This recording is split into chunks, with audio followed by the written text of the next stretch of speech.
This next pose that I want to show you, I love arm balances, is called Ashtavakrasana. It also requires a lot of open hamstrings and hips. So you want to do this after you've already practiced for a little bit and you're warmed up. This pose is going to be in stages. I'll show you different stages so that you can approach the pose eventually coming into the full pose. But don't be afraid to start at the lower stage and then work your way up. When you try to get into a pose and you're not quite ready, that's when we get injured. So just do what you can. So I'll start in Dandasana, staff pose. Legs are straight, feet peeled back towards the knees, hands by the hips, sitting up nice and tall. The sacrum's drawing in, my chest is lifted, collarbones are wide. And it's good to keep the collarbones nice and wide for this pose as well. Bending the left knee, place the sole of the foot on the floor. Take your left hand to your left knee, I'm on my left side. Right hand to the heel of the left foot. And I'm just cradling and moving the leg, the femur bone, and the hip joint to get some space. You want to have that spaciousness.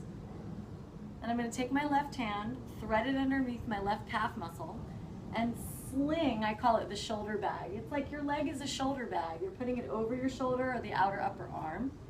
Left hand will come down by left hip.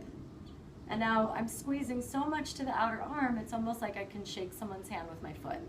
My right hand is free, it goes to my right hip on the floor. What I'm going to do now is pull back into a pike position with my hips so I can lift my right leg. And now everything's squeezing to the midline. This is kind of stage 2.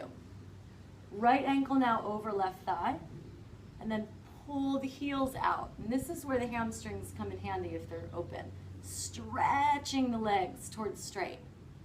And then I'm leaning forward. Chest comes into chaturanga, shoulders come into chaturanga. Shoulders to the height of the elbow.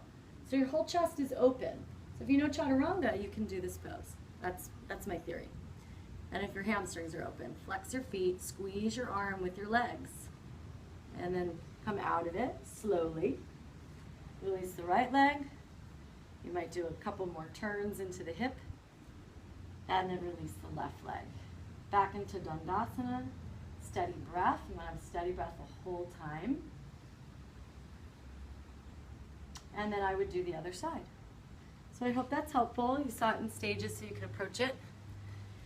I've even seen people put hands on blocks, which is helpful too. So, Ashtavakrasana. Thanks for watching.